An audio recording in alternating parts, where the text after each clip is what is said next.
Yeah, that's just to copy the flash drive. Remember? As in that. Is that a draft from last time I saw you? A little bit. It's good. Yeah. She's seen you on video. I'm always coming. Yeah, he is. Thank you so much for coming here and honoring us. Pleasure. How long a court you got? Questions. Not that long, but we'll figure it out. Couldn't have done it very long. I don't know why. You know I did, oh, good. That's why I No, I did not.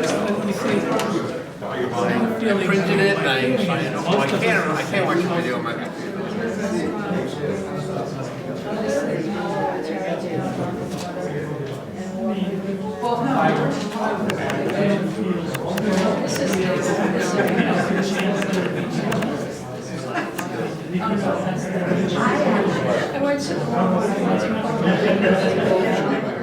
Work night to come out, very impressive, very telling. It's an important topic, and we appreciate that you came. To me, the interesting and the fascinating thing is not so much why the Jews and what the reasons for anti-Semitism or even how we respond.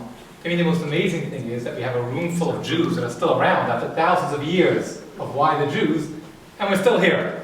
That's a pretty good sign that we're still around. I'm sure we'll be around for many, many years to come, despite what our enemies or those who hate us may want or desire. And it's actually connected to this week's Torah portion. Before the holiday of Shavuot, we always read the portion of Bamidbar when God counts the Jewish people as a census. And the commentaries explain the point of the census. God knows how many Jews there are. He doesn't need to count. But he wants to show that he loves us. It's a sign of love. Like you have, at home you have diamonds. You count your diamonds or your kids. Sometimes, whatever. You count your kids anymore. And it's a sign of love. And God's saying, look, I'll take care of you. I know it's not going to be easy, but I'll be there to take care of you. We've seen it throughout history. It's probably the greatest miracle of history is our survival. So I want to thank those who made this possible. First of all, Rabbi David from Chabad of Briarcliff, and those who are here from Briarcliff, Ossining, and that area up north, and the Jews from the south. It's always great to bring the communities together, especially for a special event like this, an important event like this. Also, thank you to those who sponsored and helped donate towards the cost this evening for the hotel. And without further ado, a special thank you to Alec Roberts. It's inspiring to see a Jew who really cares. That's what it boils down to. Alec really cares about the Jewish community and about the Jewish future, Jewish continuity. And he decided on his own. This whole thing was his brainchild. I'm bringing Rabbi Spiro down. He inspired me. Alec went on a trip and he met Rabbi Spiro and been listening to some of the lectures. I think he can make an impact and inspire others. And he took the initiative, sponsored the entire event, make sure it happened. So Alec, thank you for bringing this to our community. Yeah, thank you. Alec to introduce our guest speaker tonight. Well, thank you, Rabbi Benji, and welcome everyone. First, I want to thank Rabbi Benji and Rabbi David for organizing this whole event and such a great turnout. When my son Ben, who's here, and I went to Israel back in the fall, we spent the day exploring David's city with Ken Spiro, who's a certified guide in Israel. And we prepared for the trip by reading his 500-page book called Crash Course in Jewish History, From Abraham to Modern Israel. And it was really very an easy read, and far from like a simple history book. It made Jewish history and Judaism come alive by highlighting the repeating patterns that have happened through the thousands of years that we've existed, since ancient times. And basically the assimilation and fracturing, for example, that we're experiencing today in the United States appeared in similar form thousands of years ago and has continued, as have outbreaks of anti-Semitism, which to the unknowing seem to come out of nowhere. I think you'll enjoy Rabbi Spiro's vast knowledge and understanding of anti-Semitism and his surprising conclusion from history that anti-Semitism is not the greatest threat facing the Jewish people. So, without further ado, I'm honored to introduce Rabbi Ken Spiro.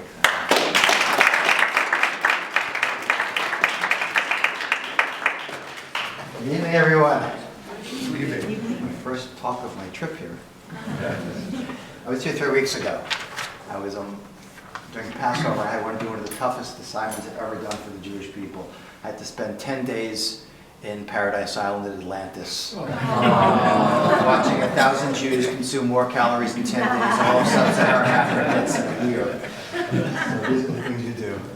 A little more introduction. First, I want to thank Alec, of course, for making it happen, and the rabbis, and you guys for coming, of course. Okay. I was born in Brooklyn, but I grew up in New Rochelle, New York. Yep. Right. And I was raised non-observant, which means my kids are all born in Israel, speak Hebrew as their first language. That's really cool. First people in 2,000 years in my family could say they speak Hebrew as their first language. My oldest son, many years ago, he said, "Dad, what does that mean you weren't raised religious? What did you used to do Jewish stuff when you were little?" And I told him, on Passover, we used to have ham and cheese on matzah. You can't make this stuff up. And he laughed, and of course he asked the obvious question, "Dad, why did you bother with the matzah?" And I said, "It was Passover, we couldn't have bread." I went to public school in New Rochelle High School, William B. Ward School, elementary school, up in Leonard, if you know Westchester. Which street? Where, New Rochelle? Pamela Lane, off Quaker Ridge Road. Exactly. There's 14 families, and 13 of them were Jewish. The north end of New Rochelle we used to call Jew Rochelle. It's not like that anymore, but I'm actually staying there with my aunt. My parents made out of Yada. Anyway, I went to Vassar College undergrad. I'm a Vassar girl, a little further up the Hudson. And I studied Russian language and literature and Japanese. Those were the hot languages when I was in college 1,000 years ago. Today it would definitely be Spanish and Mandarin. When I graduated from college, I studied 7 years Russian in high school and college. I could read Tolstoy's War and Peace in the original Russian, but I couldn't ask for directions on the street. Because if you want to actually speak a language, what do you have to do? Yeah, you want to learn Spanish. You got to live in Florida, Texas, Arizona, New Mexico. So I said, before I go to grad school in business, I'm going to take a year off. I'm going to go half a year as a graduate student to the University of Moscow. And then because I had another half a year before fall semester, I'm going to go to Israel. I never went to Israel. I went to college BC before cell phones and before Birthright. So I'm going to go to a kibbutz and pick grapefruits with Danish volunteers and work on my suntan. So when I went off to Russia, and not you guys are old, but at least my average age of my students is about 20, 21. You're a little bit older. So you remember the Soviet Union. When it was the Soviet Union, it was illegal for a Jew to even own a book in Hebrew. You would get arrested for trying to study or practice Judaism. I used to do anything I could. One of the worst things ever thought up by the Jewish people was after-school Hebrew school. Anyone who saw me feel that, it was really the worst idea ever. I used to do anything I could to get thrown out of this. I spent 6 months in Russia with hundreds of 20-something-year-old Russian Jews who are literally risking their lives to do secret Hebrew school. Learn Hebrew, secret Shabbat. And by the way, no books. You wrote anything down, you get arrested. Oh my God, you had to memorize and teach everything you learned. Unbelievable. I said, the first lesson I learned is if you want to get a Jew to do something, just tell them they can't. Maybe we should get Congress to outlaw Judaism. Every Jew would suddenly run off and start studying. Chabad would be packed. 50,000 more Chabad houses. Anyway, I was so blown away. I said, these people are risking their lives to be Jewish. There's got to be more to this Jewish stuff. So instead of going to kibbutz, I'm going to do something a little more meaningful. So I checked into a school in the old city of Jerusalem called Esha Torah, which now has this beautiful building overlooking the Western Wall. Maybe they have a camera that you can always see the wall from there. That beautiful building was not there when I got there 1,000 years ago. I was going to stay for 3 months. I stayed a little longer. I'm now at, we're in May, right? I'm now at 2 months and 41 years. Time flies when you're having fun. I studied full time. I got smicha, so I'm actually a rabbi. My mother told me it wasn't a good job for a Jewish boy, no offense to the rabbis. So I went and got a master's degree in history, and I'm a licensed tour guide. So I'm basically a historian, author, speaker, tour guide. But I say I wear 2 hats. Not literally, but I wear and I look at the world from that perspective as a guy who runs the world, and I wear the historian hat, and I like to combine the two because Jewish history is the big black hole of almost all Jews' education. It's amazing how few, even the best educated Jews, really know our history.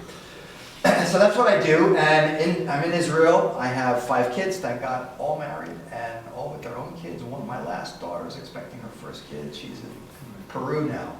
She found out she's pregnant, so she's coming back early. She's there for a year, hanging out.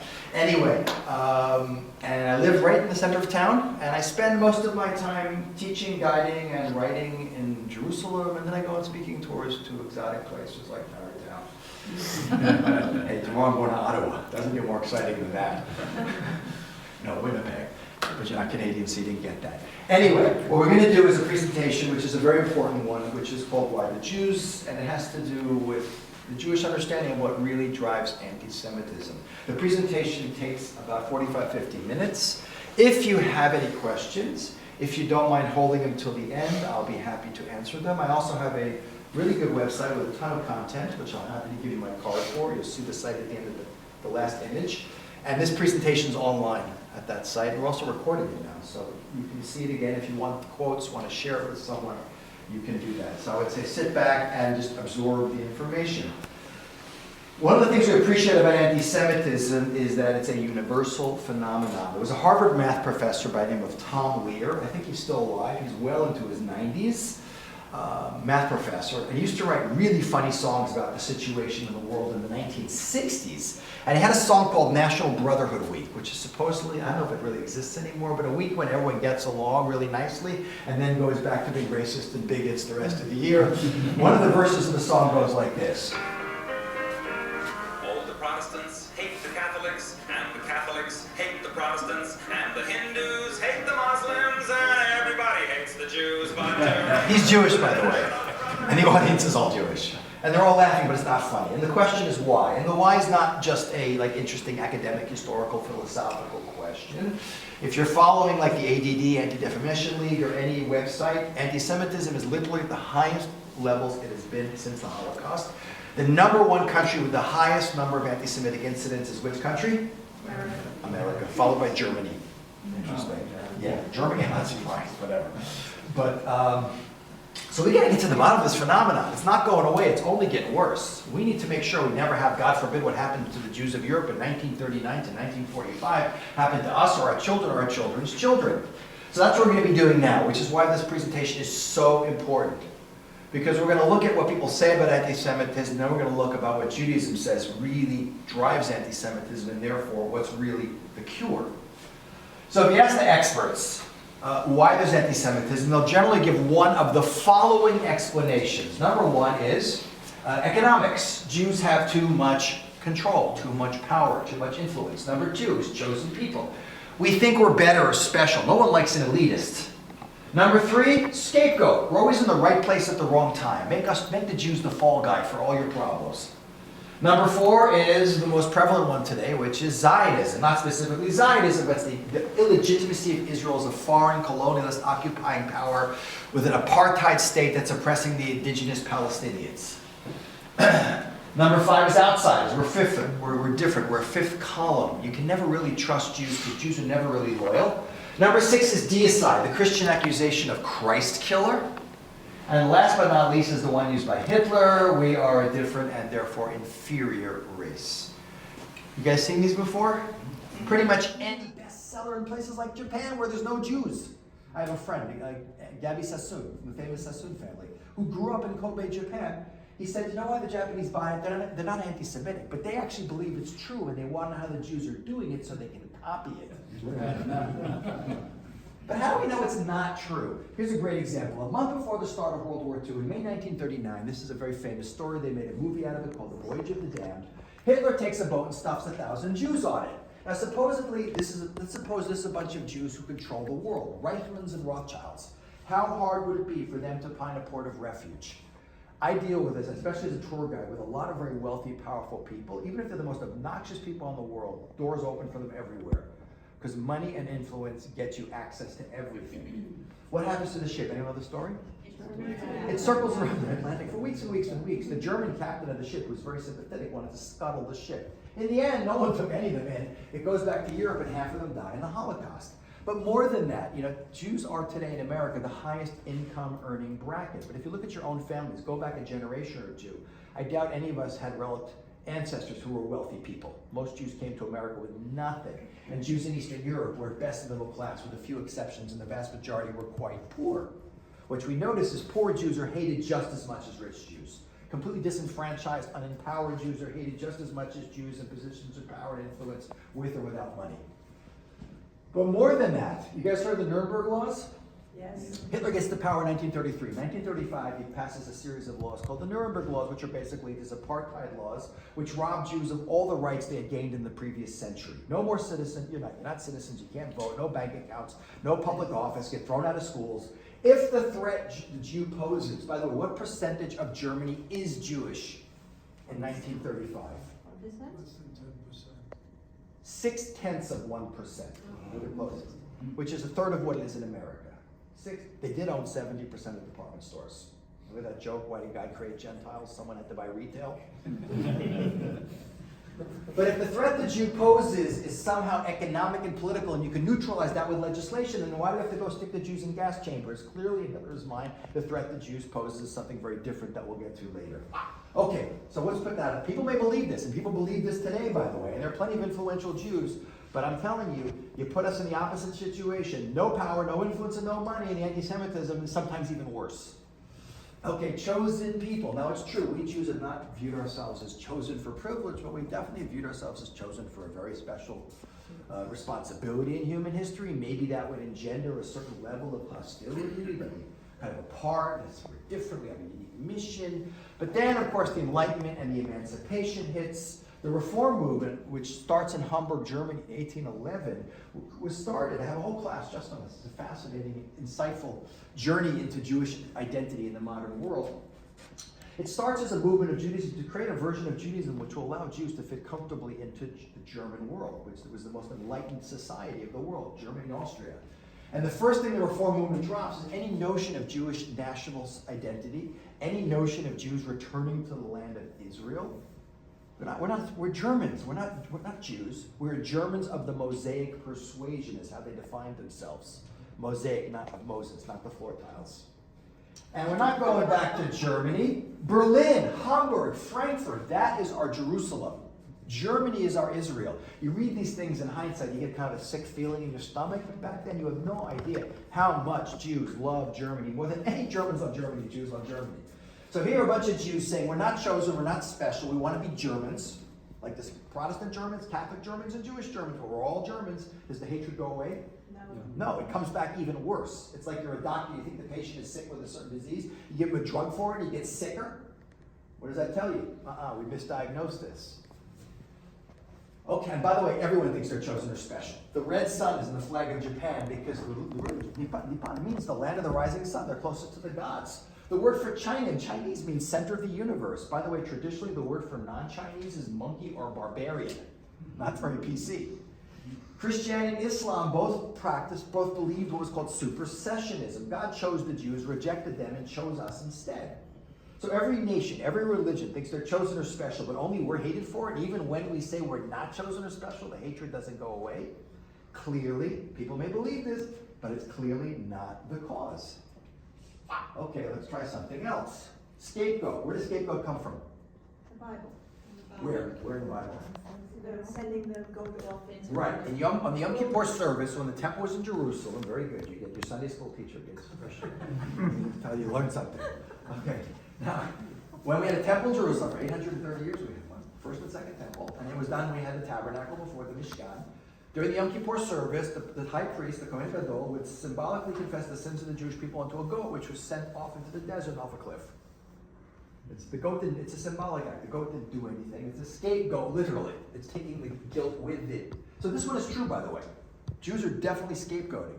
But when you use the term scapegoat, what does it mean? Scapegoating means to take someone who is really innocent or blameless and do what? Blame them for something they didn't do. Why do you do that? It's like bait and switch. Like Germany's being crushed by billions of percent hyperinflation. It's the Jews. They control the world's economy. Blame them. So this one is true, but scapegoating is always an excuse. You guys clear on that? This one is true, but it's always an excuse.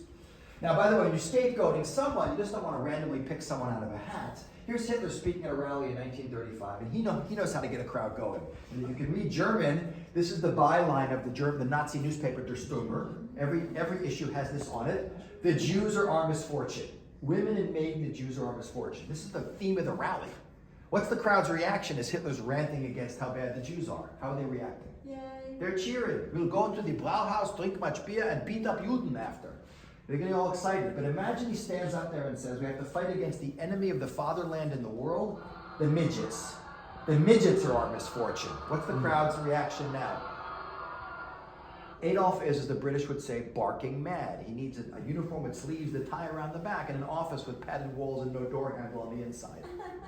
Why, when they hear about Jews, they cheer and think it's great, and they hear about midgets, they think he's out of his mind? By the way, Jews don't make that much more sense than midgets. There are probably more midgets in Germany than Jews. The point is, when you scapegoat someone, you just don't pick someone randomly. You want to pick someone that people already love to hate. And what's he building on, really? He's building on over 1,000 years, much longer than that, of the most deepest, darkest anti-Semitism, which is, of course, deicide, which means literally what? God killer, but in the case, Christ killer. This is my personal favorite. I'm being sarcastic. I got to tell you a little anecdote. My great-grandmother, smart lady, all my grandparents were born in the States, and my great-grandmother came from Poland, and she actually bought 3 buildings over 120 years ago in Brooklyn. Smart move. 2 apartment buildings and a 2-family house. My grandmother ended up buying them from her siblings and whatever. She sold off the 2-family house. That's where I was born in the house. The 1 apartment building was gone. My mother, and my sister still have the best building on Prospect Park West. 4 blocks up, half a block off the park, Grand Army Plaza right there. When we were little, we lived in that building for several years. Why? Because the landlord was grandma, and it was free. And now this is a really nice part of Brooklyn today, but this was, at the time, it was a very working class neighborhood. It was all Irish and Italian Catholics, the whole street, for several blocks. Everyone but us went to St. Saviour's with these blue jackets with a little emblem with the cross thing on and everything. And unbelievably, the only Jews. Today, you can't go 2 feet in Brooklyn you spot a Jew. We used to play, my older brother and I are very close in age, he's 16 months older. We used to play in this one kid's house, Joseph Viglia, an Italian Catholic kid. I still remember this, and I'm 5 years old. And I remember being in his house one night, it's dinner, we're playing like shooting games around his couch, and his mother says, Joseph, send the Christ killers home, it's time for dinner. I'm like 5 years old. But that's the story. When it was Joseph Viglia's 7-year-old birthday, everyone on the street got invited but my brother and I. And my brother's like, let's go see why we're not invited. And I'm like, I don't want to see why we're not invited. My brother literally drags me down the street. I remember this like it happened yesterday. It's one of the most vivid memories of my life. And he goes up, he lives 1 floor up, and I was so scared, I'm not going to his door. I'm standing on the stairs with my eyes at the level of the floor, and the door's right in front. My brother goes to the door, you hear all the kids inside, he knocks on the door, it gets really quiet. And they open the door a crack, and I can see, there's Joseph, there's his parents behind, and all the kids behind them. And my brother's like, why didn't you invite us to the birthday party? And he says, we ran out of invitations. My brother's a smart guy, he was a doctor. Thank God someone in my family was. And he goes, come on, really? And he throws the door open, and what's right opposite the entrance to his house is this. He goes, you killed my God! And he slams the door in my brother's face, and I run home and go hide under my bed. I'm so scared they're going to kill me. And even at 5 years old, I couldn't figure out how you could kill God with 2 boards and 3 nails. It didn't make any sense to me. But everything about Christ Killer is so crazy, illogical, yet it's been the source of some of the most horrible violence against Jews for literally centuries. Just one example of how crazy it is. When is Jesus born and when does he die? That's a whole class I have on the historicity of Jesus, but 1 to 32 of the Common Era, the dates generally accepted. So when should the Christian world be most angry at the Jews if they're responsible for his death? Well, given that Christianity wasn't an official religion in the year 32, but as soon as it becomes an official religion in the 4th century, what should have been the first item of business? Let's get those filthy Jews for killing our Savior. When is the accusation, by the way, imagine, another example, American Civil War, remember 1861 to 1865, who wins? You're all Northerners, so my Southern friends think the South's going to do it again. When is the South most angry at the North, 1866 or 2023? 1866, the North is occupying the South, everyone's been killed, whatever. Imagine you land in Miami this winter, this is what you see. This is called time dulls all pain. Okay, when did the accusation of Christ Killer first appear and used to unleash massive open violence against Jews? Crusades. Very good. Who said the Crusades? Bonus points. Excellent. Time of the First Crusade in 1099. 1095 to 1091. Especially against the Jews of Germany. That's crazy, but more than that. If you read in the gospel, which is the narrative, Matthew, Mark, Luke especially, not the book of John, you'll see that it's the Romans who are responsible for arresting him and trying him and flaying him and crucifying him. Okay, according to Matthew, there were some Jews involved in the plot. Okay, let's split the blame 50-50. No, we get all the blame and they get the church named after them. The Roman Catholic Church. By the way, the Pope, the guy who wears the kippah but he's not Jewish and he's infallible? Only my mother and God have that status. The Pope Paul in 1965 in Vatican II, the most significant statement made in 2,000 years. He said, no Jew alive today can be held responsible for Jesus' death. And only a few Jews 2,000 years ago had anything to do with it. So the Pope forgives us for doing something we didn't do in the first place, which, by the way, according to Christian thinking, had to be done. Because since they don't believe in tshuva, which is repentance, the only way you don't avoid burning in hell is to what? Believe that he died for your sins. No, seriously. He's the suffering lamb who's died for humanity. If not, you're all burning in hell. As my friends in Alabama would say, he'd get in the big barbecue. So they should thank us for doing what needed to be done. Anyway, we didn't do it in the first place. When the Pope forgives us for us, nothing changes. But when we look at Christian anti-Semitism, it gets crazier and crazier. What's unique about kosher meat besides what kind of animals you can eat and you have to chef the animal, ritual slaughtering? You cannot consume any blood. So what are Jews immediately accused of? Yeah, so starting in 11, by the way, what's the central ritual in the Catholic Church? Transubstantiation, Eucharist. The priest changes the wine and the wafer into the body and the blood of Jesus. In the Fourth Lateran Council in 1215, the Church announces this is not a symbolic act. When you drink that wine and eat that wafer, you're literally drinking the blood and eating his body. So what are Jews immediately accused of starting in 1144 in Norwich, England? Breaking into, excuse me, I'm getting ahead of myself. Two different things here. I'm getting the next one. That's the desecration of the host. Here you can see, this is, by the way, purely transference. In psychology, what is Freud's transference? Is you always have a magnifying glass for your faults and someone else. Like what's this? Like I'm saying, the central ritual is they're the one who drinking the blood, but Jews are accused of somehow doing it. You can see this is a medieval wood carving of, look, you see, notice the circles. These are the Jewish hats we had to wear. These are all designed to make Jews look stupid and humiliate us. Here, a poor Christian baby has been kidnapped by Jews. The first accusation, again, is 1144 Norwich, England. If you read the Prioress's Tale in Chaucer, Canterbury Tales, that's a blood libel right in there. There's many song versions of that story. Why do Jews need Christian babies' blood? It's a multiple choice question. Before you answer, listen to the options. By the way, in Israel, a multiple choice test is called an American test. A, Jews need Christian babies' blood because A, it's the chief ingredient in matzah. B, all Jewish men menstruate, need a monthly blood transfusion. C, all Jews, as a punishment for killing Jesus, suffer from hemorrhoids. The only known cure for hemorrhoids in medieval Europe is drinking Christian babies' blood. D, Jewish boys, when they're circumcised, lose so much blood they have to drink Christian babies' blood to replenish the loss. What's the answer? A. E, all of the above. Or believed. And none of them have anything to do with reality. I said it's transference because it's the central ritual in the Catholic Church. So in the 13th century, in the Fourth Lateran Council in 1215, the Church announces that it's not figurative. You're literally drinking that wine and eating those wafers. So what are Jews accused of starting in Belitz, Switzerland?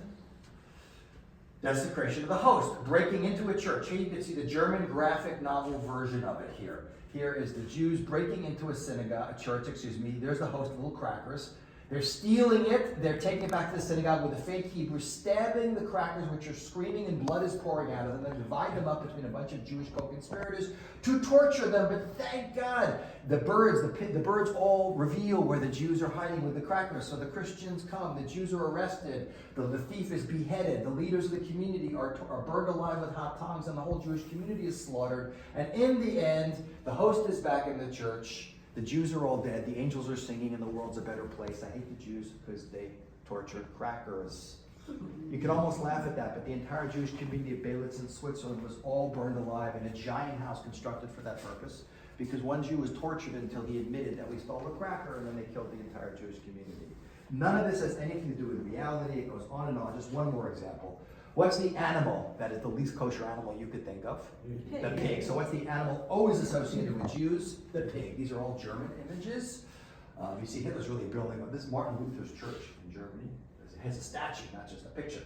These are always the same image. This is on the bridge outside the Judengasse, the ghetto which is it's called the where the Rothschilds were living in Frankfurt, is the Judengasse. And this is what thousands of non-Jews are seeing as they cross over the bridge outside the ghetto for centuries. Here is the devil is a Jew. Here they're all called rabbis. Here's a big fat female pig, Judensau. This Jew is suckling from the pig. The pig is defecating into this Jew's mouth and he's eating it. When Adolf Hitler stands up in the 20th century and says the Jews are subhuman vermin that need to be exterminated, and he's building on this level of vile accusation against Jews, no wonder people are willing to do such horrible things to us. Okay, Jews are outsiders. The number one reason we don't like people in this world, not you guys, but in general, one group doesn't like another group is because they are different. Like, I'm white, you're black, I'm this, you're that. And it's true, we Jews have generally chosen to look, dress, and act differently. And those differences and separating ourselves may have engendered a certain level of suspicion and hostility. But then along comes, who's the great emancipator of Jews in the 19th century? Who championed breaking down the walls of the ghettos and giving Jews rights? Which person? Napoleon. Very good. Another bonus. I'm writing a very good letter. Napoleon Bonaparte, believe it or not. And what did Jews run to the Jews of Europe, especially France? And he says to the Jews, individual is everything, to the Jews as a people, nothing. If you Jews want to stay different and separate from us, don't expect to have the same rights and privileges. But if you want to join with European society in general, and France specifically, we'll give you all the rights and responsibilities. He even convenes an assembly of Jewish notables, then a great Sanhedrin in 1807. He puts 100 rabbis from France and Italy in a room, and he asks them a series of questions about, can you Jews really be loyal? Can you respect French law? Whose authority supersedes who, the rabbi or the government? These rabbis did a great answer, by the way, of talking a lot and saying very little. But it worked, because by the time you get to the end of the 19th century, for the first time in 2,000 years, Jews in Europe finally have rights and are citizens. And they run to engage with European society, especially in Western Europe, often at the expense of their Jewish identity, which is a fancy way of saying they assimilate. They want to become doctors and lawyers, and what's the best way you can show loyalty to any country? Join the army. Exactly. So, and what's happening to Jews in Western Europe? Jewish identity, it's going down, down, down. What's happening to anti-Semitism in Western Europe in the 19th century? It's going down, down, down. If you ask a sociologist or anthropologist or historian in 1850 what's going to be with anti-Semitism in 1950, probably would have said what? There's not going to be any anti-Semitism in 1950 because by then there's not going to be any Jews. But that's one of the supernatural aspects of being Jewish. That like any normal laws of history, we should have disappeared, but we're not allowed to. Interesting point. The fact that the greatest explosions of anti-Semitism have almost always taken place in places where we are most like the non-Jews, not most different from them, is clearly a sign that something very unusual is happening. But back then, no one was seeing it until we had in 1894 the Dreyfus Affair. You've heard of Alfred Dreyfus? Yes, sir. He's the highest ranking Jew in the French army. Remember, Jews couldn't even be in the army then until they were emancipated. In France, they could already be officers before the 20th century. In Germany, they could only be officers in World War I. Hitler, by the way, got one of his 2 Iron Crosses, the highest German military award, for his Jewish commanding officer in World War I. Dreyfus is a loyal Jew, an assimilated Jew, and a loyal Frenchman. France is still deeply anti-Semitic. It's just hiding under the surface. It went to sleep for a while. And Dreyfus is accused of being a German spy, completely innocent, using forged evidence his defense attorney wasn't even allowed to see. He's found guilty, and here you see him being publicly court-martialed. He was, by the way, brought back 3 times, tried 3 times, found guilty 3 times, and eventually pardoned. He was sent to Devil's Island in French Guiana, where the story of Papillon, if you've seen the movie, takes place. Watching this trial is a 34-year-old, totally assimilated Hungarian Jew living in Vienna, working as a playwright and a journalist for the Neue Free Press, the New Free Press, named? Emil Zola. No, Theodor Herzl. But you're right about Zola's in the story. You are right about that. And he's shocked because what's the crowd screaming when they're court-martialing Dreyfus? They're not screaming death to Dreyfus the traitor. They're screaming, "A mort à juif, kill the Jews." And he writes in his diary, this is happening in France 100 years after we're emancipated. We can change ourselves into any shape. They hate us because we're different. We become just like you. Does the anti-Semitism go away? No, it just changes its excuse and comes back in a different form. And he decides to join the Zionist movement. He's not the founder. He rises to the top of it, believing, as all early Zionist leaders believed, that the reason for anti-Semitism is that we are a stateless people. When we have a flag, a passport, a country, and an army, the world will finally leave us alone. Theodore Herzl died in 1904 at the age of 44.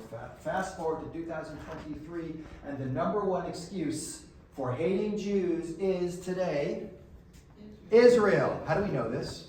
One of the biggest spikes in anti-Semitic incidents that take place in the world today. When are they? Always.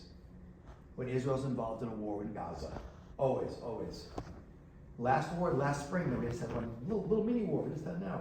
But last year we had it, there were people getting attacked on Pico Boulevard in LA. Jews sitting outside a kosher, you see the videos of it? Being attacked on the street. And cars driving to northwest London, Golders Green, the Jewish part of town, with loudspeakers, with people yelling in the loudspeakers, murder the Jews and rape their women. This is not Europe 1,000 years ago. This is London in 2022. But clearly the notion that Israel and Zionism, its illegitimacy and its apartheid-like policies are clearly not the reason. First of all, without doing a whole class on defending Israel, the Arab world has been after Israel even before Israel became a state. There's Azam Pasha, the Secretary General of the Arab League, talking about destroying Israel a year before Israel is even founded. And we know that from the time the UN votes to partition Palestine to the time the British leave in 1948, Israel declares itself a state.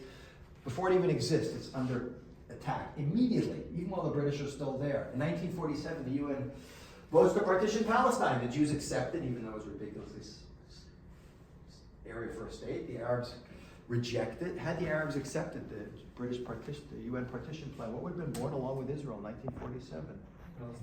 Yeah, what do called Palestine? Only people called themselves Palestinians in 1947 are the Jews. Arabs don't start calling themselves Palestinians until the PLO was founded in 1964 by the by the KGB, the Romanian secret police.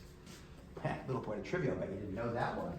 But anyway, it was a totally a proxy war with the Soviet Union. But anyway, from that, but they try and destroy it. In 1948, Israel declares itself, 47 declares itself our state. The 6 Arab armies declare war and invade. As a consequence of that, the Egyptians illegally occupy the Gaza Strip, and the Jordanians illegally occupy what we don't like to call the West Bank, but Judea and Samaria. So we're not occupying anything. If Israel's occupation is the reason for hating Jews, why are they attacking us before we occupy any of this territory? In 1967, they try and destroy us again, right? We win an incredible victory. We're about to celebrate Yom Yerushalayim in 3 days. It's Friday, Yom Yerushalayim. The 56th anniversary unification of Jerusalem. Israel wins a lightning victory, defeating all these Arab armies and gaining all that territory. Levi Eshkol, the prime minister, immediately says to the Arabs, we'll give you it all back. Just make peace with us, please. What does the Arab world say? No peace, no negotiation, no acceptance. And that was a real quick version of it. But it's never been about creating a Palestinian state. It's always been about the Arab world's inability to accept a Jewish state. And by the way, Jews were in the land of Israel 1,900 years before any Arab ever showed up in the 7th century. So none of that, it's all nonsense. But nonetheless, it triggers massive anti-Semitism. Last but not least, we have the one used by Hitler, which is the racial theory of anti-Semitism, which is what? That Jews are obviously an inferior race. He even invents this pseudo-scientific equipment because Jews must have smaller craniums, right? And they must have, they're physically and mentally inferior. Of course, we know this is complete nonsense. Look at these caricatures of what Jews look like. That guy looks remarkably like Mahmoud Abbas. So we're not that. Just saying. He does, he really does. But we know that we come in all size, shapes, and colors. There's no such thing as a Jewish race. Anyone can join the Jewish people. But guys, put it all together. You can cross all these things out. People may believe this, but none of this is true. It's all based on a bunch of nonsense. Not only that, none of this has anything to do with what? You notice there's nothing Jewish about hating Jews? It's about money, it's about race, it's about control, it's about politics. And what's the most famous diary from the Holocaust? Anne Frank. Anne Frank. Anne Frank is a German girl whose father had interests in Holland. When Hitler comes to power, the family flees to Holland. Hitler invades Holland. The family hides in the attic. Who's been to Anne Frank's house? Anyone been there? It's really cool. And the whole family's arrested, and she dies a month before liberation in Bergen-Belsen of typhus. The father, Otto, survives, finds the diary, publishes it, becomes the runaway biggest selling book, definitely about the Holocaust. And look what Anne Frank, she's not a well-educated Jewish girl. She's not an Orthodox Jewish kid who spent her day in day school. But look what she writes as a 12-year-old about forget all this stuff. Look what she writes about why she's hiding in an attic. Who knows, it might even be our religion from which the world and all peoples learn good, and for that reason and that reason only do we now suffer. We can never become just Netherlanders or just English or representatives of any country for that matter. We will always remain Jews. Isn't that interesting? She's saying it has something to do with being Jewish. Wow, how novel. Now, the Diary of Anne Frank was made into a Broadway show. Anyone see the Broadway show? You have to change the diary into dialogue. There's no way they're going to put that line in there. That's way too Jewish. You know how it appears in the Broadway show? Not this heavy. This is the most important sentences in the book, in my opinion. Well, one day it's one group and the next day another.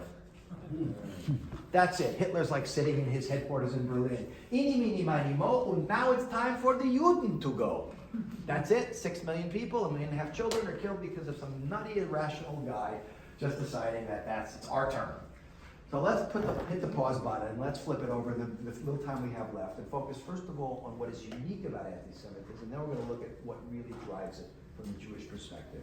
So just to begin with, you have to appreciate anti-Semitism is different than any other form of racial or religious intolerance in the world. Here's the late great professor, Princeton professor, Dr. Bernard Lewis. He says, hatred of Jews has many parallels and yet is unique in its persistence and its extent, its potency and its virulence, its terrible final solution. Conventional prejudice and persecution can be very terrible, but they differ from anti-Semitism as does conventional from nuclear war. Because the world is full of racist, bigots, and intolerant people. We don't have a monopoly on being hated, but there are aspects of anti-Semitism, especially the intensity of it, that put it in a category by itself. What separates it? Number one is the word, and you have to all be able to define the word. You shouldn't use a word unless you can define it. What's the definition of an anti-Semitism? An anti-Semite is someone who? Anti is against. Semites. Who are Semites? Who are Semites? People. Well, the biblical thing is people from Shem in the Bible. What does it mean anthropologically? Middle Eastern people. I've had Arab students back in the days when I can actually still debate on campus tell me that I'm the anti-Semite because I'm actually Polish and Judaism is a religion and I hate him and he's Semitic, so I'm the anti-Semite. First of all, Judaism was a people. We have a land, a language, and a history. We're actually, even though I lost my melanin, my genetic haplotype is Middle Eastern, believe it or not.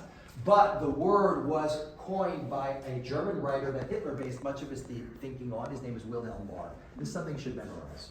Marr wrote a book in 1879 called The Victory of Germandom Over Judaism, and wanting to make hatred of Jews sound more scientific and racial and less religious, he invents this word anti-Semitism, and in every dictionary in the world it means prejudice or hostility towards Jews and Jews alone. If you hate an Arab, you are not an anti-Semite, and for over a century it's the only form of racial or religious intolerance that had its own word to describe it. What do I mean? If you hate a black person, what are you? Great. Hate an Asian, what are you? A racist. Hate a Christian, whatever. There's no word. But only Jew hate has got its own word for it? Something's weird about this. And if you look at what sets anti-Semitism apart, here's a Catholic priest who wrote a book, Edward Flannery. He says, what sets anti-Semitism apart is one thing is different because of its longevity, its consistency. It is the oldest continuous hatred in human history. I can show you anti-Semitism in the book of Genesis 3,700 years ago. Number two that sets it apart is the universality, which doesn't mean everyone hates Jews. But hatred of us is not linked to our relationship with one country, one people, or one religion. Wherever we have gotten any significant numbers, anti-Semitism is followed. It's the most universal hatred in the world, which is why Tom Lear put in his song, this group hates that group, but everyone hates Jews. The third thing it sets it apart is the intensity of it. It's not just prejudice or hostility. Imagine if the worst thing had happened to us, we couldn't get into a couple of country clubs and they made some jokes about us. Remember what Groucho Marx said? I wouldn't want to be the member of a country club that would have me as a member. That's what it used to be Jewish in the 40s, 50s, and 60s in America. That's why they had Mount Sinai Hospital. My father, he should live and be well at 92. He was the first Jewish full attending surgeon at Memorial Hospital. It was a total WASP hospital. Jews weren't attending surgeons there. They went to Mount Sinai. But anti-Semitism is one incredibly long list of the most intense kinds of hatred, of persecution, expulsion, economic and physical marginalization, ghettoization, rape, pillage, beating, up to what's the worst thing you can do to a people you hate. What's the worst thing you can do to anyone? Kill them. What's the word for killing an entire group of people called? Genocide. Who invented that word? It sounds ancient, but it's not. You know who invented the word? A Polish-Jewish refugee in 1944, Dr. Raphael Lemkin, who was the father of the concept of crimes against humanity and international law. Fleeing from Poland to England, he writes, there's a crime happening in Europe, there's no word to describe it. He coins the phrase genocide. Even that word had to be coined to describe the anti-Semitism. And the last thing that sets it apart is the confusion, which is what we've been looking at for the last half hour plus. The reason why Jews are hated. Think about it. He has some white supremacist to put on a whiteboard, and maybe it's a blackboard. Why we don't like black people. They'll write 5 or 6 horrible things black people supposedly do. You ask a bunch of Jew haters to put on a whiteboard why they hate Jews, they'll fill up 15 whiteboards. We hate Jews because they're capitalist, communist, warlike, passive, different, the same, strong, weak, rich, poor, dominant, lazy, servile, aggressive. What's weird about the list? A, it never ends, and B, it contradicts itself. Professor Michael Curtis at Rutgers University had the best line. He said, anything and everything is a reason to hate the Jews. Whatever you hate, that's what the Jew is. What? But you put it all together and you have a hatred that seems to be completely beyond any explanation. And by the way, back with the background image from the PowerPoint is a very long list of excuses for hating Jews. By the way, some of the biggest experts in the world, you know what they say at this point? The class ends and they say, you know what? It's just a disease. It's an irrational thing. We can't do anything about it. Sorry. Maybe we should better convince non-Jews we don't do that. That's really depressing because no matter how many times we convince people we don't do these things, the accusations don't go away. So let's spend the last few minutes we have going through what Judaism says is the real cause of anti-Semitism, all excuses aside. I'm not going to do it in the typical way of bringing out all kinds of sources from the Bible. We're going to do it through the mind and the mouth of the greatest Jew hater of the last 100+ years, who is obviously whom?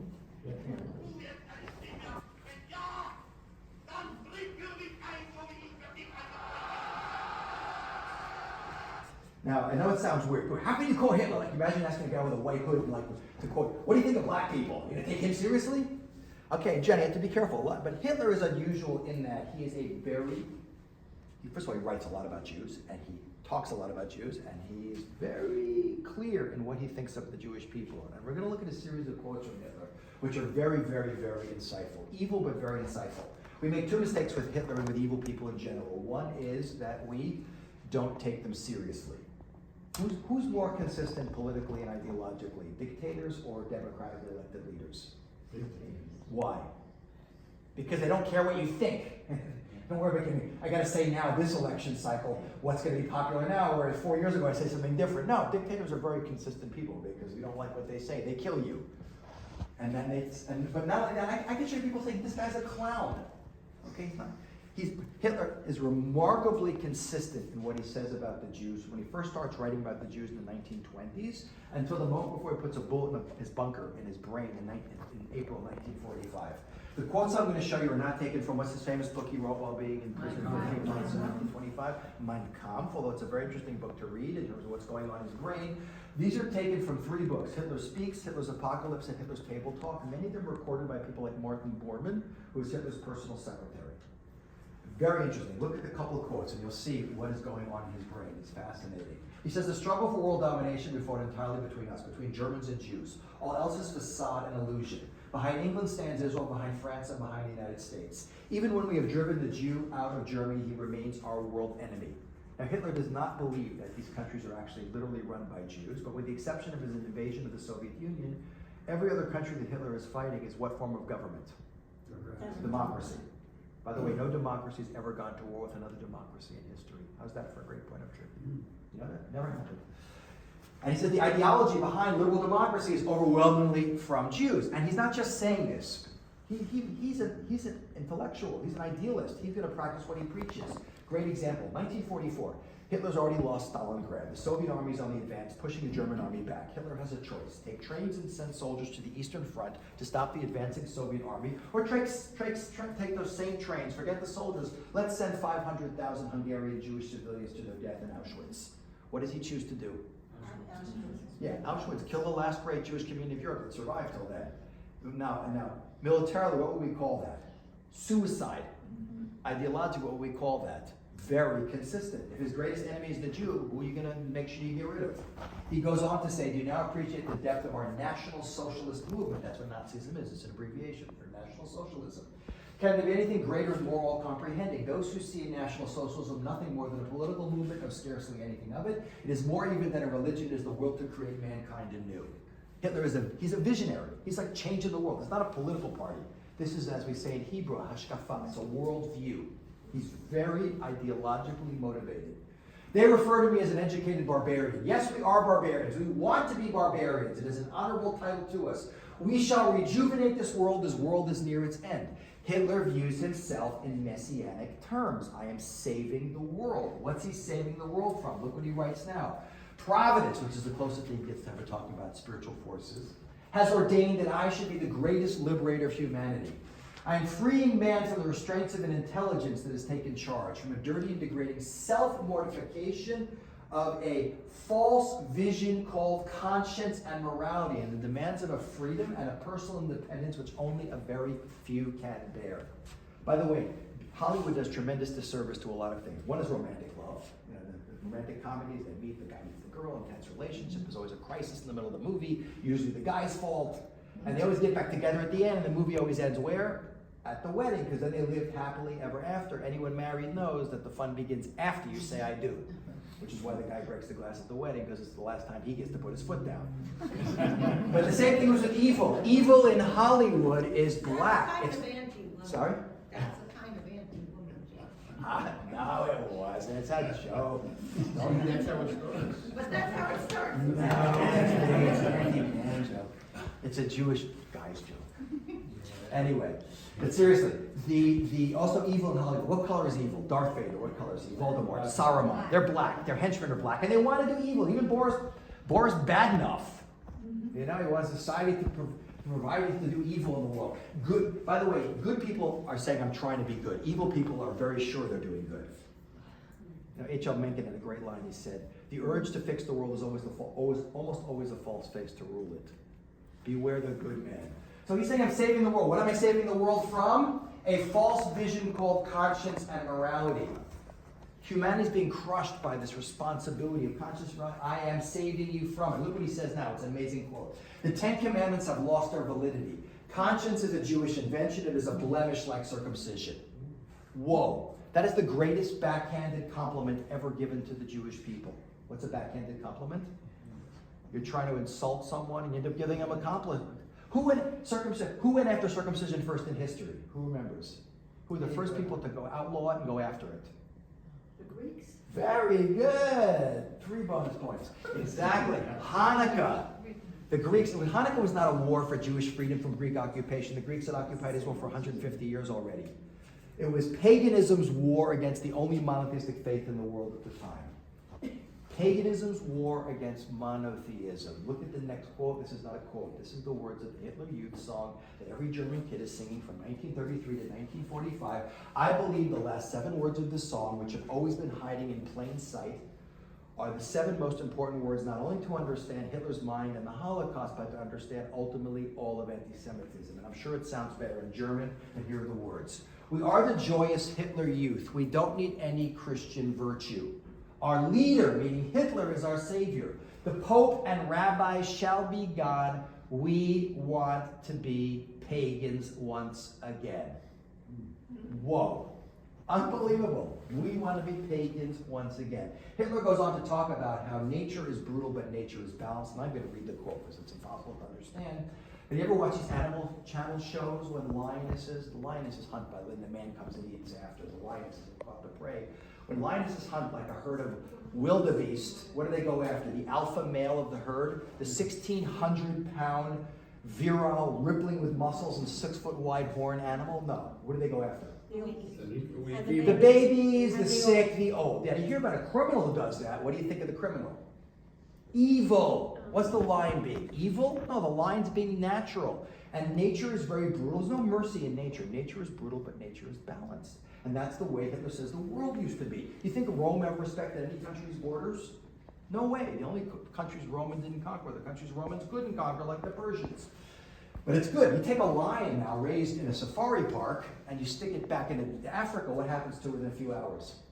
It gets eaten because it's forgotten how to be natural. He said that's the world today. Now, he said today, superpower countries exist next to little wimpy states that can never defend themselves. Like seriously, I'm going to Canada tomorrow, I should be careful, but if America behaved like Rome, how long would Canada be independent?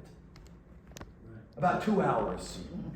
The Canadian Army's amazing. All 8 soldiers are fantastic. But seriously, America could take Canada and Mexico in 48 hours if they wanted to. But they just don't do that anymore because Hitler thinks that's the worst thing that ever happened. The world is completely being destroyed, the natural order. And who's responsible for this? Who is destroying the world that I'm saving you from? The Jews. The Jews. And it's not just some rabbis. It's not just the Chabad guy down the road, the Yeshiva Torah rabbi in the synagogue. If only one country, for whatever reason, tolerates a Jewish family, that family would become the germ center, the Belzebub. Jews are super spreaders. Every Jew is a super spreader. For fresh sedition, if one little Jewish boy survives without any Jewish education, with no synagogue and no Hebrew school, it's in his soul. Even if there's never been a synagogue or a Jewish school in the Old Testament, the Jewish spirit would still exist and exert its influence. It has been there from the very beginning, and there is no Jew, not a single one, who does not personify it. Not just that cute little boy from Roman Vishniak's photo album, but even all those Jews in Hollywood and everything else. I just took David Rubin on tour 2 weeks ago. Interesting. All these guys, even the ones who are completely assimilated, they're so Jewish. Like Woody Allen, completely not like observant, but he's so Jewish. You know, it's Bernie Sanders. He says every Jew has this Jewish soul in them, and if you let them alone, they're going to somehow push their Jewish-based agenda of social justice or whatever on the world that's going to destroy humanity. And therefore, since every Jew is a super spreader, what's the only solution? Now that we've gone through the pandemic, I don't want to mention it and traumatize anyone. But you can't let none of these guys out. Every single Jew has to die. You let one loose, they'll start spreading it again. He goes on to say the heaviest blow which ever struck humanity was Christianity. Bolshevism, which is communism, is Christianity's illegitimate child. Both are inventions of the Jew. By the way, it's a correct statement. Jews are the creators of both those things. But he said to get rid of the bastard children, as he calls Christianity and Bolshevism, just kill the commissars, kill the Pope. Hitler hated Christianity. He just didn't live long enough to take care of the church. Get rid of that, and all these Christians and all the Bolsheviks will go back to being pagan. But to get rid of the mother of the bastard children, you can't just kill the rabbis and burn down the synagogues. Every Jew's a super spreader. Every single Jew has to die. What's really fascinating is what the Talmud says in Tractate Shabbat. Now, we Jews become a nation in a very unique set of circumstances. How do other people become nations? How does a nation become a nation? A bunch of people move into a geographic area, they share a historical experience over a bunch of centuries and develop a common culture and a flag, and then they become a nation. Where do we become a nation? We're working up to it really soon, in a few days. We become a nation outside our national homeland in the desert, not even in Brooklyn. In the desert, when we do what? We dedicate ourselves not to loyalty to a piece of real estate, but loyalty to what? A national historic mission of being the God Squad. We'll talk about that. We need people with a relationship with God. So that place is called Mount Sinai, and we're going to celebrate that literally. Coming up soon. Not the Shabbat, coming up right after 2 Shabbatot. It's called, the Sinai in Hebrew is Sinai. The rabbis in the Talmud say don't read it as Sinai, they read it as Sinah, hatred. At Mount Sinai, anti-Semitism is born. It is hatred of the messenger because of the message he or she carries, often even subconsciously, within his or her soul. Heschel, who was a conservative rabbi, you could see him walking with Martin Luther King on the bridge in Selma. He had a great quote. He said, the Jewish people are messengers who have forgotten the message, largely. We have Jews for every ism but Judaism. So many Jews are giving all their time and money to everything. But the hater of the message, the true understander of what a Jew is, appreciate that every Jew still has it within her soul. You ever notice that people who hate us don't distinguish what we believe or don't believe? You notice that? Like in Auschwitz, there wasn't like, okay, only Orthodox Jews, everyone else go home. The people who really understand what we're about understand that we carry that within our soul. It's a very profound statement. Herman Rauschning, who was an early supporter of Hitler, became an anti-Nazi and fled to Chicago. He even points this out when he talks about how Judaism is such an intrinsic part of Western worldview. And look what he calls it. The call to Sinai against which humanity again and again rebels. That's a very profound statement coming from a non-Jew. Now what's really driving this is a rebellion against the national historic mission of the Jewish people to be a light to nations and to bring a God-based standard of morality and values to the world, which has transformed the world. And we actually did that. You ever heard the expression, they won the battles but lost the war? Mm-hmm. We lost almost all the battles. We won the war. When I say we lost the battles, we lost our country, went into exile for 2,000 years. We survived exiles and expulsions and attempts at slaughters. But look what T.R. Glover says, the historian. Mankind, East and West, Christian and Muslim, accept the Jewish conviction that there's only one God. Today, it's polytheism that is so difficult to understand and that is so unthinkable. The world may not hate us, but they certainly bought into our values. The foundational values of Western liberal democracy come from Judaism. And a lot of people appreciate this, like John Adams, second president of the United States, founding father. In spite of Bolingbroke and Voltaire, one says the Hebrews have done more to civilize men than any other nation. They're the most glorious nation that ever inhabited this earth. The Romans and their empire have bubbled in comparison to the Jews. They have given religion to 3/4 of the globe and have influenced the affairs of mankind more and more happily than any other nation, ancient or modern. And if you were running for president today, I would definitely vote for him. Look at what the late great Paul Johnson, who just passed away, said. Certainly the world without the Jews would have been a radically different place. To them we owe the idea of equality before the law, both divine and human, of the sanctity of life and the dignity of human person, of individual conscience and soul personal redemption, of collective conscience and social responsibility, of peace as an abstract ideal and love as the foundation of justice, and many other items which constitute the basic moral furniture of the human mind. Without the Jews, it might have been a much emptier place. Guys, Adolf Hitler, seeing these quotes, would he agree or disagree with them? He would totally agree with them. But what's the difference between Hitler on one hand and Paul Johnson and John Adams on the other? They all see fact. This is the first book I wrote. He brought some copies. This is my master's thesis I wrote. I even turned it into a book. You can sometimes monetize your education. But this book is all about the incredibly transformative ideas that the Jewish people have brought to the world with one God and one absolute standard of morality. You can't debate this. Everyone sees it. The ones who love us, the ones who hate us. The difference is how they react to it. Adolf Hitler is not evil because of his understanding of what the Jewish people are and our impact on the world. I would say Hitler understands what Jews are, not only better than most non-Jews, but better than a lot of Jews. He's evil because of his reaction to it. He says, I see the power of the Jewish people to transform the world, and that is what I hate. So the takeaway message from all of this is a great book by the same title as my presentation. It came out the same year. Nope, totally coincidentally. And it's Dennis Prager and Joseph Telushkin's book, Why the Jews. I highly recommend getting a copy of this book.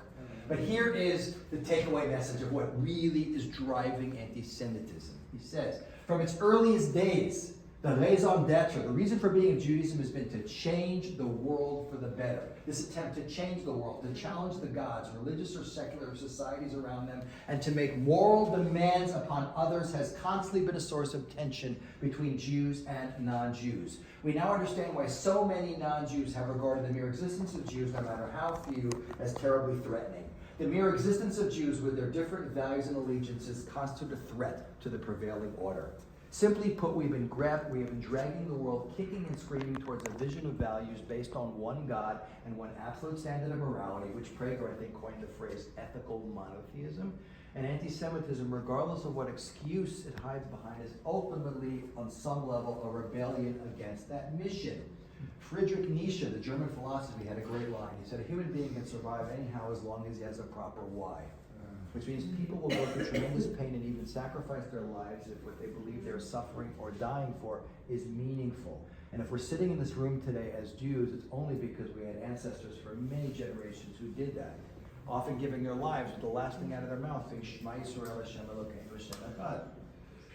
By the way, I'm not complacent about this, the threats facing the Jewish people, spiritually and physically, whether it's abroad with anti-Semitism or the threats facing Israel. But one thing I know, we've seen that we've outlasted all the people who tried to destroy us. This point is so important, I even made a t-shirt about it. Here's my t-shirt, and I actually have the real one right here. It's sold in all the souvenir stores in Israel. It says, civilizations, nations, and empires that have tried to destroy the Jewish people and their status today. Ancient Egypt gone, Philistines gone, Assyrian, Babylonian, Persia gone, Spanish Empire gone, Nazi Germany gone, Soviet Union gone, Iran with 3 question marks. It said, Jewish people, the smallest of nations with a friend in the highest of places, so be nice. What do you think? 1 for every member of the General Assembly and 2 for the president of Iran? By the way, a lot of Jews are afraid to wear this shirt. Like, I can't wear it, don't kill me. I said, who? A Babylonian? He's gone. He's buried in Iran. You know who buys and wears almost all these shirts? Evangelical Christians. Rabbi Spear always writing me on Instagram. I live in Yazoo, Mississippi, and I wear your t-shirt to my church because God loves the Jewish people. No, seriously, they see a lot of stuff that we don't see because it's too close to our experience personally and historically. But what I'm really worried about in terms of what's dangerous is take a Jew who has no Jewish education. So many Jews are so disconnected from Judaism. Take a Jew who's not connected, ignorant Jew, and expose them to Jew hate. What's the decision they might decide to make? They don't want to be. Assimilate, which would be a double tragedy. Number one, it means you broke the chain and everything our ancestors did to get us here is for nothing. But not only that, we see that it doesn't work because the greatest explosions of anti-Semitism always seem to take place in places where we're most disconnected and trying to assimilate. The message is not too subtle. It's God saying, in my opinion, guys, your role in history is way too critical. You cannot opt out of this. And we hit a certain, I don't know what the algorithm is, a certain percentage of us start to disappear. We got to get really scared. But just to end with one final analogy, since we're all, who has grandparents? Who's grandparent here already? A bunch of grandparents here already. Okay, a lot of people here have children, so you get the point. I mean, this is like parent effectiveness training, which most of us have already gone through. My youngest kids are, I guess, a twin 29-year-olds, so I'm working on the grandchildren. But imagine you have a beautiful, cute little redheaded girl who goes off to preschool the first day, and she comes home crying that everyone made fun of her hair. They called me Carrot Top and Rudolph the red-headed reindeer. You know, what are you gonna say to your daughter? You're gonna give her a big hug and a big kiss and tell her she's unique, she's special, she's beautiful, she's got a great future as a stop sign. Anything positive. What's the one thing you're not gonna tell your daughter to do? Dye your hair. The biggest mistake to make, think something wrong with us, and we have to opt out. Like I said, it does not work. It's a disaster. So we have to keep that in mind. But the best way to sum all of this up, really, because sometimes the shortest lines are the best, Rabbi Chaim of Volozhin, who was a great rabbi from the early 19th century, he said it the best of everyone. And I would put this on my refrigerator. I don't know about you guys, but the refrigerator is the smartest appliance in my house. This is when Jews don't make Kiddush, Gentiles make Havdalah. Everyone know what Kiddush and Havdalah are? It doesn't mean literally. On Friday night, we get to the higher spiritual state, we make Kiddush on wine as we bring the Shabbat in. On Saturday night when Shabbat goes out, we also use wine to go down to a lower state. It's not literal, it's figurative. Our job in this world as Jews is first and foremost to do Kiddush Hashem, to live and act in a way that inspires other people. Like I said before, we're the God Squad. We are the people who have been teaching humanity values. When we do not fill the world with those values, the opposite values come into the world. Remember in physics, nature abhors a vacuum. Vacuums don't like to exist. The world will either be full of the values that we, the Jewish people, individually, collectively bring into that world by being unified, proud, positive Jews, or the opposite. When opposite comes in, it targets us first. Prager and Solushkin in their book, they call Jews canary in the coal mine. Remember coal mines? You know, miners years ago, like 100 years ago, didn't have modern gas detection equipment. They brought a bird in a cage because Polly is more sensitive to the poison gas that you won't even smell until you're dead. And Polly starts convulsing and falling off its perch, you know, to get out of there. He says, that's the Jew. He says, show me how a country treats its Jews. That's the clearest indication of how that country is doing in terms of human rights and democracy. Pretty much without any exception, countries that treat Jews well are generally stable, liberal, democratic countries. And countries where Jews are being persecuted or starting to be persecuted are countries that are moving down the road, because it starts with us and then it spreads to everyone else. And George Gilder, in his book, The Israel Test, he's not even Jewish, he writes that just as Jews within his country are the measure of that country's values, Israel, the state, is the Jew amongst the nations. Show me what a nation thinks of Israel, and I'll tell you all about their human rights and democracy. Think it's an accident that Iran, North Korea, Cuba, Venezuela hate Israel? We're a magnet for evil in this world. It comes after us first. So when dealing with the issue of why the Jews, we have to first deal with the issue of why be Jewish. Which we have to instill in our children and our grandchildren. Because then bring on the anti-Semites and we will outlast them all. But again, when we're focusing on what the cure is, sure, we got to counteract anti-Semitism and we have to fight for Israel and Hasbara, who's explaining Israel's case. But we have to recognize that if we don't get our act together and we spend way too much time fighting amongst ourselves, like I said before, the people who hate us do not care about what we believe, what we practice, our political affiliations. There's only one line in Auschwitz for all the Jews, and I hate to use that term, but that's the way it works. And why do we have to wait? So in Israel, whenever there's a war going on, people stop honking and become nice. When the missiles are flying from Gaza, it's the only time people stop arguing. And they go back to Supreme Court and you're like, everyone's fighting. Why do we have to wait for people to kill us, try and kill us, or wake up and recognize that we're all part of one family? We have to make a paradigm shift and recognize that we don't have to agree on everything, but we have to love each other. You know, with kids, anyone as teenagers gets the point. You don't always like your kids, but you always love them. All right? Seriously. We're all we're on the same boat together. We have a unique mission. We have transformed the world. And as we approach Shavuot, which is just coming up in less than 2 weeks, the world now needs role models and value. It's rocking out of control in a way I cannot remember in my lifetime. And now we need Jews for Judaism, because Jews for Judaism make incredibly transformative role models for the world. So let's hope we have some Jewish unity and some Jewish education, because you can't represent the Jewish people till you know what the Jewish people represents. Ignorance is a bigger threat to us than anti-Semitism, and some proactivity. And let's put some of that incredible drive we have into finishing the job that great-grandpa Abraham started 3,700 years ago, and that we Jews committed to at Mount Sinai over 3,300 years ago, to be the light to nations. And I know it sounds like the impossible dream, but if you're sitting in this room Jewish, as the rabbi said at the beginning, 3,335 years since Mount Sinai, we're all living proof of the supernatural. And let's hope we see that soon in our days. And thank you very much. It's been a pleasure.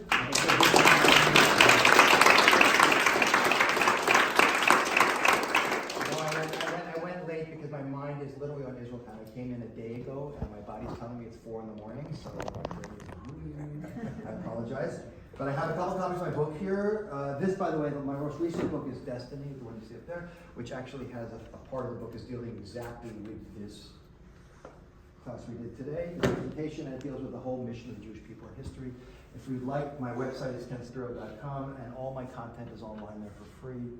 You can listen, read, and watch, write to me. I'm happy to. I know it's late if you want to get out of here, but I'm happy to stick around and answer anyone's questions if anyone wants to ask me anything. Will you sign your book? I will absolutely sign the book. My name and 275 gets you on every subway in New York. Everyone have a great evening, a great week, a Chag Sameach and Shavuot, and we'll see you all in Israel. Amen. Thank you. You are most welcome. Any questions? Any questions you're welcome to ask anyone for a minute. You don't have to stick, if people leave, you're welcome to go. I'm happy to stick around, but I won't consult if you have to go out. Yes, sir. So I guess if all the Jews were really destroyed, there would still be anti-Semitism. Well, if I believe if God forbid the Jewish people were destroyed, the world would fall apart completely. I don't think there'd be a world anymore. I don't think the world would be here today if we didn't give the world some values. And that's what this book is all about. If you see how we think there's a connection between culture, law and order, and technology and morality. There's no connection in human history. Some of the most culturally, technologically, law and order societies have been the most brutal. Germany is a great example, and Rome 2,000 years ago. So I literally think we pretty much directly or indirectly managed to save the world, but the world is still in peril. We're sliding back into a very dangerous state, in my opinion. So, any other questions, comments? Yes, sir. Yes. First, your talk was excellent. Thank you. I want to recommend, you triggered many thoughts in my head, but I just read a book that I recommend as the answer to anti-Semitism. It's a book called Let There Be Water by Siegel.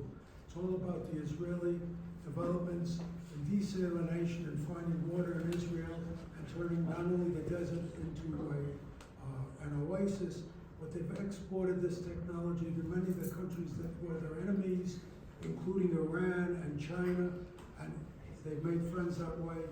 And I recommend it to everybody. It was Let There Be Water. I think every Jew in the world should read it. It's the answer to anti-Semitism, one of many.